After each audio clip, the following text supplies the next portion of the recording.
사사기 3장 5절에서 11절의 말씀을 통해서 이제 첫 번째로 등장하는 이스라엘의 사사인 온니엘이라고 하는 사람을 통해 우리에게 주시는 하나님의 말씀을 함께 나누고자 합니다.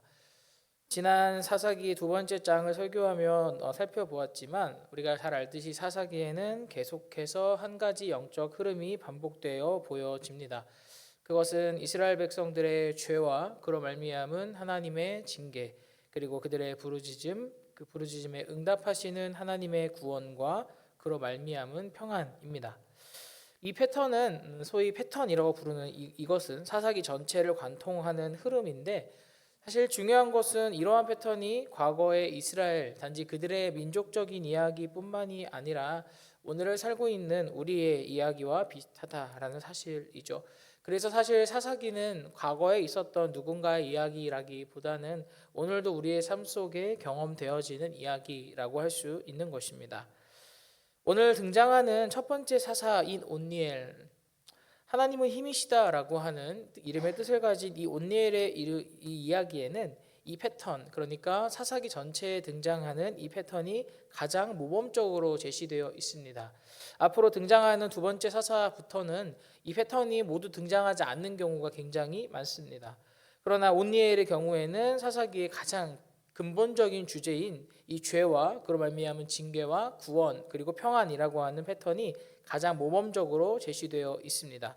그렇기에 주석가들은 온니엘을 가리켜서 최초의 사사이며 동시에 가장 모범적인 사사다라고 칭하기도 합니다. 그의 이야기를 하기 전에 먼저 그가 등장하게 되었던 시대적 배경을 5절과 6절 말씀이 기록하고 있습니다. 5절과 6절의 말씀을 보면, 그러므로 이스라엘 자손은 가나안 족속과 헷 족속과 아모리 족속과 브리스 족속과 히위 족속과 여부수 족속 가운데 거주하면서 그들의 딸들을 맞아 아내로 삼으며 자기 딸들을 그들의 아들들에게 주고 또 그들의 신들을 섬겼더라고 기록합니다. 앞에 등장했던 족속들이라 함은 원래 가나안에 살고 있었던 가나안의 원주민들을 뜻하는데, 하나님께서 여호수아를 통해서 이스라엘에게 그 가나안을 정복하게 하심으로 원래는 이들을 모두 그 땅에서 진멸하도록 명령하셨던 것이 바로 여호수아의 이야기이죠. 그런데 이들이 오늘도 남아 있습니다. 그것은 무엇을 의미할까요? 바로 이들이 완전히 진멸되지 않았던 것이고, 그 진멸되지 않았던 이유는 첫째로 이스라엘 백성이 온전히 순종하지 못했기 때문이고, 둘째로는 동시에 그들이 작정하고 그들의 땅에서 버텼기 때문이었습니다. 어찌 되었든 이스라엘 백성들은 원치 않고 또 동시에 원하기도 했던 것 같습니다. 이 가나안의 족속들과 함께 동침하며 동거하며 가나안 땅에 살게 됩니다. 그런데 말씀은 그들이 서로 통혼했다라고 기록하는데요. 결혼 자체가 문제가 아니라 사사기의 기자는 무엇이라고 기록합니까? 그들이 결혼한 후에 그들의 신들을 함께 섬겼다라고 기록합니다. 그러니까 하나님은 분명히 그들에게 구별된 삶을 명령하셨습니다. 그러니까 피차 어쩔 수 없는 상황 가운데에서도 하나님은 선하게 그들을 인도하시고 계셨으나 하나님의 그러한 이끄심과는 다르게 이스라엘 백성들은 그 공존하고 있었던 가나안의 족속들과 함께 타협하기 시작했다라는 것이죠. 이것은 단순한 공존이 아니라 영적인 타협이었습니다. 이스라엘은 점점점 가나안의 족속들과 섞이기 시작했습니다. 결혼을 통해서, 그리고 문화적인 교류를 통해서 말이죠. 그리고 그렇게 섞이는 과정 속에 우상들이 스며 들어오게 됩니다. 그리고 그 우상들은 그들로 하여금 점점점 하나님을 떠나게 만들었던 것이죠. 그런데 이것은 단순히 예전의 이야기가 아니라 오늘을 살고 있는 우리 삶에도 적용될 수 있는 이야기라는 사실을 우리는 기억해야 합니다. 우리도 가나안에 있었던 이스라엘 백성들과 똑같은 소명을 받아 이 땅을 살고 있습니다. 비록 세상 가운데 발을 두고 살고 있지만 그 세상과 타협하거나 섞이지 아니하고 마땅히 구별된 삶으로 하나님께 나아가야 하는 성도요 신자로서의 삶을 소명으로 받았다는 것이죠. 그런데 우리도 오늘 이 이스라엘 백성들이 그러했던 것처럼 우리도 모르게, 그리고 혹은 어쩔 수 없다라는 핑계 속에 영적인 타협들을 하고 있는 것은 아닌지 한번 돌아보아야 합니다. 그리고 이러한 타협들은 사실 처음에는 굉장히 작고 별것이 아니고 사소한 것처럼 보입니다. 어쩔 수 없으니까, 혹은 이러한 상황에서는 맞춰 가야 하니까, 혹은 내가 약하니까 라고 하는 여러 가지 핑계가 있죠. 그래서 처음에는 작고 사소한 것들이 점점점 우리에게 타협으로 다가오게 됩니다. 그리고 당장 처음에는 영향을 끼치지 않습니다. 그래서 우리도 신경 쓰지 않지요. 그러나 그것이 쌓이게 되면 어떻게 됩니까? 어느 순간 뒤를 돌아보니 우리가 하나님보다 우리가 타협해 왔던 가치들을 더 크게 생각하고 있었다라는 사실을 깨닫게 되는 것입니다. 이스라엘을 한번 보십시오. 마치 가랑비에 조금씩 옷이 젖어 들어가기 시작하여 그들 모두가 완전히 젖듯이 그들 안으로 스며들어온 가나안의 악한 풍습과 우상들이 그들을 여호와 앞에 우상을 기꺼이 섬기는 악한 백성들로 변질시켰던 것입니다. 그렇게 우리도 우리의 삶 속에서 영적인 타협의 요소들이 있지 않은지 함께 항상 돌아보아야 합니다. 그래서 마치 그것들이 별것이 아니라는 것처럼 혹은 사소한 것들인 것처럼 죄와 사망이 우리에게 다가올 때 우리는 그것들과 맞서 싸워야 한다는 것이죠. 이어서 7절 말씀은 이렇게 기록합니다. 이스라엘 자손이 여호와의 목전에 악을 행하여 자기들의 하나님 여호와를 잊어버리고 바알들과 아세라들을 섬긴지라. 타협과 그리고 죄에 대한 철저한 무관심이 그들을 어떻게 바꾸었냐면 하나님 앞에서 여호와의 목전에서 악을 행하는 민족으로 그들을 바꾸어 버렸습니다. 그런데 여기서 중요한 표현이 하나 있는데 그것은 잊어버리다라는 표현입니다.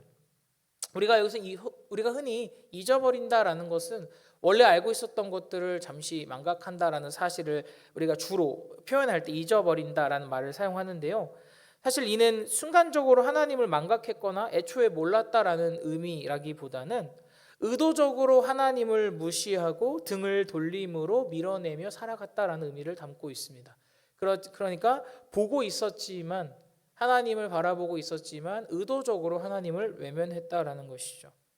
이들은 하나님을 섬김과 동시에 가나안의 주 신들이었던 바알들과 아세라들을 섬기는 일을 좋게 여겼습니다. 왜냐하면 바알과 아세라들로 말미암아 가나안에 원래 살았던 민족들이 풍요를 누렸다라는 잘못된 사실에 속았기 때문이죠. 그리고 그렇게 가나안의 주신들도 동시에 섬기는 신앙의 타협이 그들로 하여금 하나님을 잊게 만들었던 것입니다.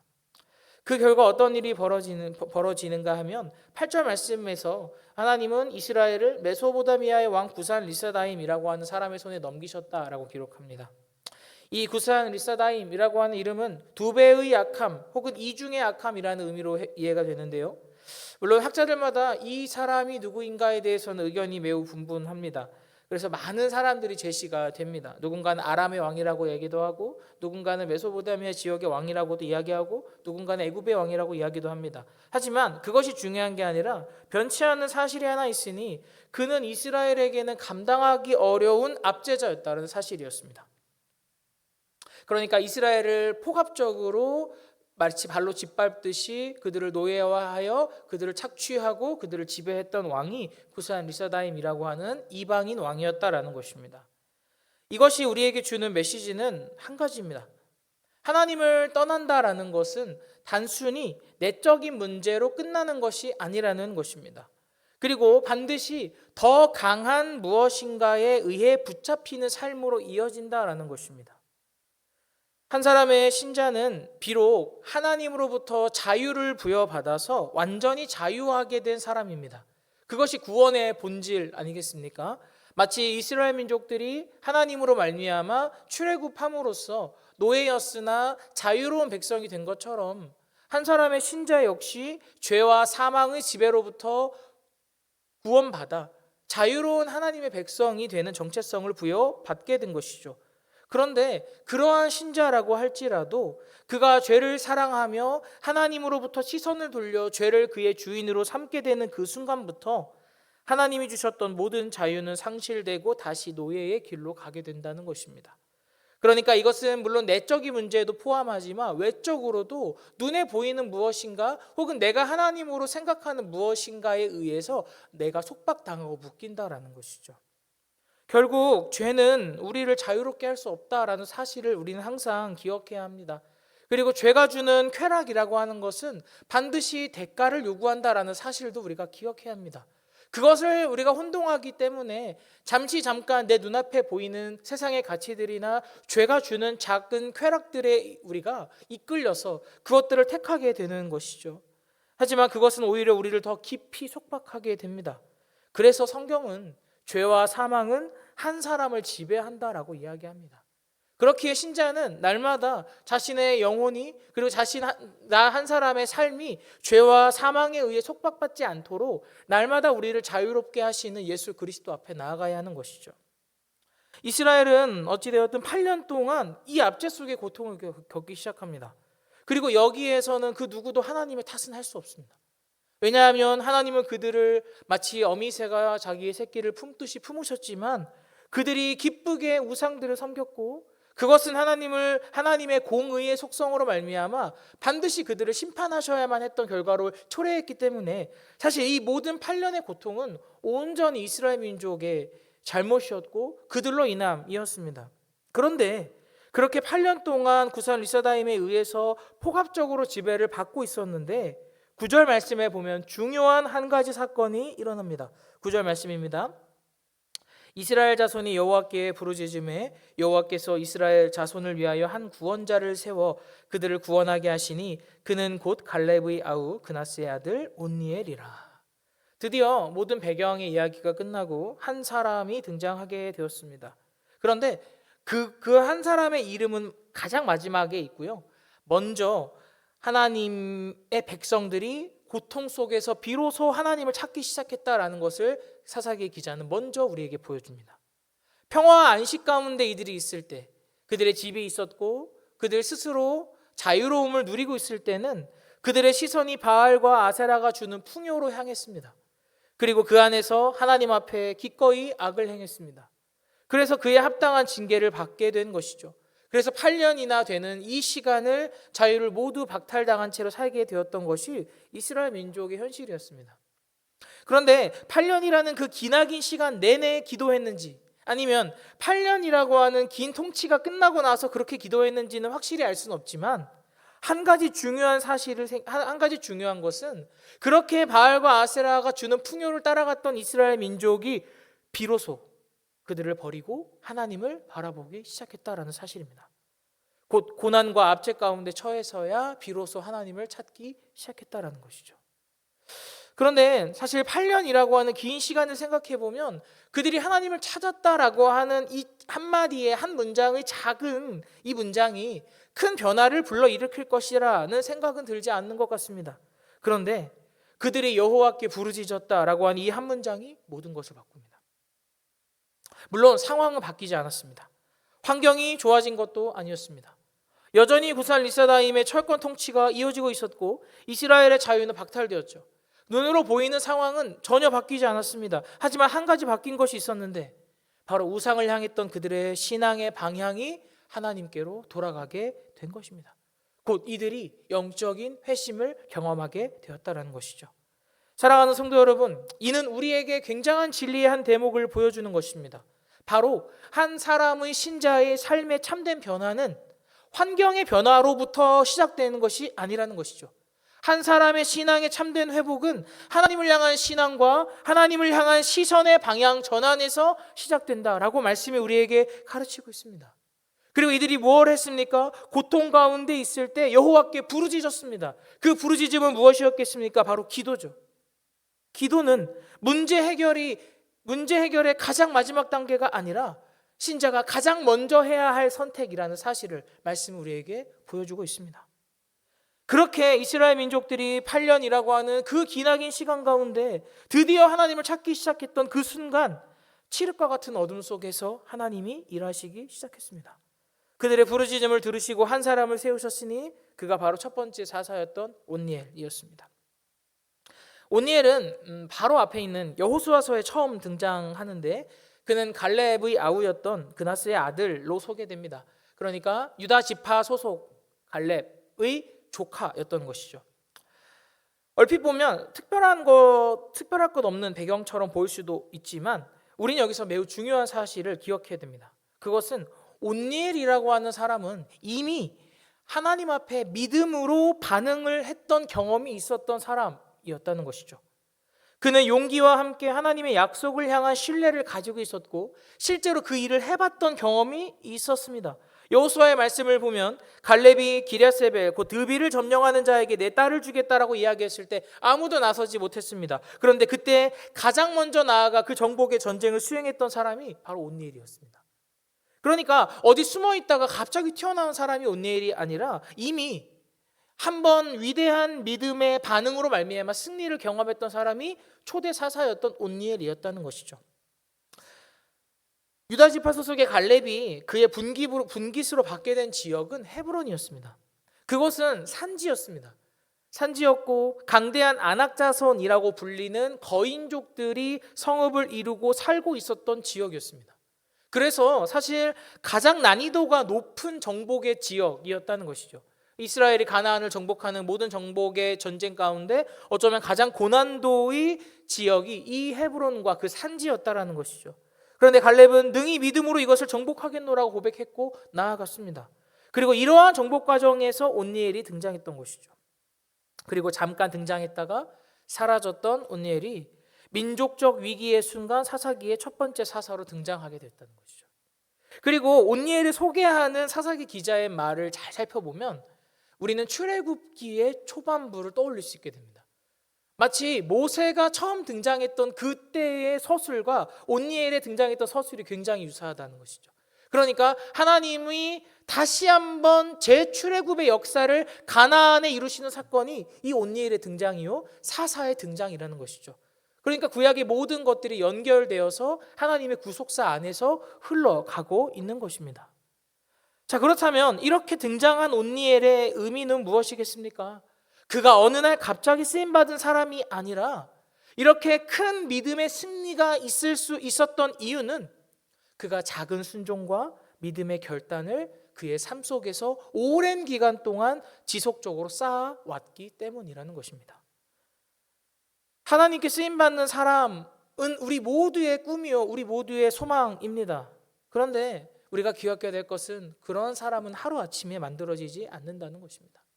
물론 하나님이 쓰시겠다라고 하면 그렇지 않은 사람도 그렇게 쓰임 받게 되죠. 하나님은 전능하시기 때문에. 하지만 하나님은 그러한 사람도 쓰시나 대개의 경우에는 보이지 않는 자리에서 하나님 앞에 충성하며 살아온 사람들, 그렇게 작은 충성들을 가지고 하나님 앞에 살아갔던 사람들을 하나님이 택하셔서 결정적인 순간에 그 사람을 사용하신다라는 겁니다. 이제 온니엘이 사사로서 구산 리사다임을 몰아내고 이스라엘의 샬롬을 회복하는 소명을 받게 되었습니다. 그런데 10절 말씀은 중요한 사실 한 가지를 우리에게 보여줍니다. 10절입니다. 여호와 영이 그에게 임하셨으므로 그가 이스라엘의 사사가 되어 나가서 싸울 때에 여호와께서 메소보다미아 왕 구산 리사다임을 그의 손에 넘겨주심에 온니엘의 손이 구산 리사다임을 이기니라. 두 가지가 나옵니다. 첫 번째는 여호와의 영이 그에게 임하셨다라는 것이고, 두 번째로는 여호와께서 구산 리사다임을 그의 손에 넘겨주셨다라는 것입니다. 온니엘은 어쩌면 전장에서 뼈가 굵은 명장이었을지 모릅니다. 왜냐하면 그는 거인족들을 진멸했었고 거인족들의 성읍을 빼앗았고 그들을 몰아냈던 사람이었기 때문이죠. 그래서 1년 생각해보면 그러한 전쟁의 경험이 있었기 때문에 하나님이 그를 부르시진 않았을까라는 생각이 드는 것도 맞습니다. 하지만 성경은 이 온니엘의 기사 가운데 그가 어떠한 능력을 가졌고 그가 어떠한 전략으로 구산 리사다임을 몰아냈고 전쟁에서 어떤 무기를 사용했고 이스라엘 백성들은 뭘 했고 등등의 그런 것들은 전혀 기록하지 않습니다. 그리고 오직 두 가지 사실을 기억하는데 그것이 방금 말씀드린 여호와의 영이 그에게 임하셨고 여호와께서 원수를 그의 손에 넘겨주셨기 때문에 그가 이겼다라고만 기록합니다. 그는 자신의 능력으로 싸운 사람이 아니라 하나님께 붙들린 사람이었던 것입니다. 그리고 하나님은 당신에게 붙들린 사람에게 이 대적을 넘겨주셔서 승리하게 하셨습니다. 온니엘을 통해 일하신 하나님으로 인해 이스라엘이 구원을 얻게 되었다는 것이죠. 그리고 11절 말씀입니다. 그 땅이 평온한 지 40년에 그나스의 아들 온니엘이 죽었더라. 그렇게 온니엘로 말미암아 구산 리사다임을 주도했던 식민 통치가 모두 끝나고 이스라엘의 자유가 회복되었습니다. 그런데 여기서 특별히 사사기 기자는 40년 동안 그 땅이 평온하였다라고 기록하는데요. 40년이라고 하는 것은 구약의 맥락 안에서 한 세대를 의미합니다. 그러니까 한 세대가 그들이 살고 죽는 그 40년이라는 긴 시간 가운데 이스라엘이 자유를 누렸다라고 기록하고 있는 것이죠. 그리고 여기서 말하는 평온하였다라고 하는 것은 단순히 전쟁이 끝났거나 휴전했거나 정전되어서 끝났다라는 것이 아니라 하나님과의 관계가 회복됨으로 말미암아 오는 참된 평안을 의미하는 것이죠. 그러니까 온니엘을 통해서 사실 하나님은 식민 통치를 종식시키는 것이 하나님의 목적이 아니라 하나님과의 바른 관계를 회복시키는 것이 궁극적인 목적이었다는 것입니다. 그런데요, 이것은 사실 한편으로는 굉장한 비극입니다. 왜냐하면 온니엘로 말미암아 이스라엘이 누렸던 40년이라고 하는 평안은 앞으로 사사기의 끝까지 다시는 등장하지 않을 가장 긴 연수입니다. 그러니까 사사기의 구조는 온니엘의 40년으로부터 그 평안의 기간이 점점 짧아지는 역사로 흘러가게 된다는 것입니다. 그리고 이방 민족의 지배의 시기도 8년보다 점점 길어질 것입니다. 왜요? 백성들이 더더욱 점점 더 하나님 앞에 악해져 갈 것이고 더욱더 기꺼이 하나님과의 관계를 끊어낼 것이기 때문이죠. 그래서 사실 온니엘의 시대는 가장 희망찬 희망의 시대인과 동시에 가장 큰 비극이 시작되는 서막이라고 할 수 있습니다. 우리는 오늘 말씀을 통해서 몇 가지 중요한 교훈들을 함께 나누었습니다. 첫 번째로 작은 타협은 큰 무너짐으로 이어진다는 것이죠. 엄청난 크기의 댐이 작은 구멍 하나의 균열로부터 붕괴되는 것처럼 신앙 역시 작은 타협들이 쌓여서 붕괴되게 된다는 것입니다. 그래서 우리는 작은 타협들을 결코 가볍게 여기지 말아야 합니다. 그리고 아주 작은 죄라 할지라도 예민하게 우리 마음속에서 몰아내고 은혜로 말미암아 그 죄를 죽이는 영적 성화가 필요합니다. 둘째로 하나님의 징계는 그 목적이 돌이키게 하시기 위함이라는 사실입니다. 하나님은 하나님의 백성들에게 때로는 병도 주시고 약도 주시는 분처럼 보입니다. 실제로 어떤 주석가도 하나님을 여호와는 이스라엘에게 병도 주고 약도 주시는 분이다라고 말하기도 합니다. 그런데 우리는 방점을 약에 찍어야 한다는 것이죠. 물론 때때로 아버지가 혹은 어머니가 자녀들을 훈계하듯이 징계하시기도 하지만 그 징계의 가장 근본적인 이유는 그 백성들이 다시 하나님 앞으로 돌아와 하나님으로부터만 누릴 수 있는 참된 평화와 행복을 누리게 하시기 위한 그러한 수단이라는 사실이죠. 그리고 그러한 고통 가운데 있음에도 여호와께 부르짖는 그 사람을 하나님은 반드시 회복시키신다라는 사실입니다. 그리고 세 번째로는 부르짖는 기도가 회복의 시작이라는 것이죠. 이스라엘 백성이 부르짖기 시작했을 때 하나님이 일하기 시작하셨습니다. 하나님께서 무능력하시기 때문이 아니라 하나님은 인간 편에서도 하나님을 찾는 간절함을 요구하십니다. 그것은 우리 모두에게 요구되는 것이죠. 그리고 마지막 네 번째는 하나님을 순종하는 사람, 곧 아주 작은 부분에서부터 하나님과 동행하며 믿음으로 반응하는 사람을 사용하신다는 겁니다. 그가 바로 온니엘이었고 온니엘은 이미 믿음의 행동으로 하나님 앞에 승리를 경험해 보았던 사람이었기 때문에 그 충성을 보시고 하나님은 온니엘을 초대 사사로 세우셨습니다. 우리는 앞으로 사사기를 계속해서 살펴보겠지만 한 가지를 기억했으면 좋겠습니다. 그것은 온니엘은 사실 궁극적인 구원자가 아니라는 것입니다. 왜냐하면 그도 40년이라고 하는 한 세대를 살고 죽었고 그가 죽은 이후에 이스라엘 백성은 다시금 악으로 돌아갔기 때문이죠. 비록 그는 탁월한 전략가였고 조국을 억압으로부터 해방시킨 위대한 사사였습니다. 그러나 그 역시 죄 많고 연약한 한 사람이었습니다. 그렇게 우리는 오직 기억해야 됩니다. 이 사사기 전체는 이렇게 연약하고 흠 많은 사사가 아니라 궁극적인 한 사람의 사사를 기다리고 대망하는 책이라는 것이죠. 그리고 그분은 바로 우리의 구원자이신 예수 그리스도이십니다. 그렇게 우리는 오늘 말씀을 들으며 진정한 자유와 평안은 오직 예수 그리스도 안에서 완성된다라는 사실을 기억해야 합니다. 그리고 우리가 때때로 무너지고 넘어지고 실패할 때가 있을지라도 다시 하나님 앞에 예수의 이름으로 나아가면 하나님 우리를 회복시키시고 우리를 새롭게 하실 것이라는 그 확신을 우리가 마음에 품었으면 좋겠습니다. 그리고 그것을 위해서 우리가 삶 속에 아주 작은 기도와 말씀의 경건에 힘쓰며 순종하기에 힘씁시다. 우리가 그렇게 하나님 앞에 나아가면 비록 우리의 삶이 구산 리사다임의 지배와 억압과 같은 안 좋은 고난과 시련과 죄의 지배 가운데 있는 상황이라 할지라도 우리가 하나님께 부르짖는 그 순간 하나님 우리를 회복시키시고 우리에게 새 일을 행하실 것입니다. 우리 오늘 말씀을 기억하는 주의 복된 성도들 되시기를 간절히 소망합니다. 이 시간 함께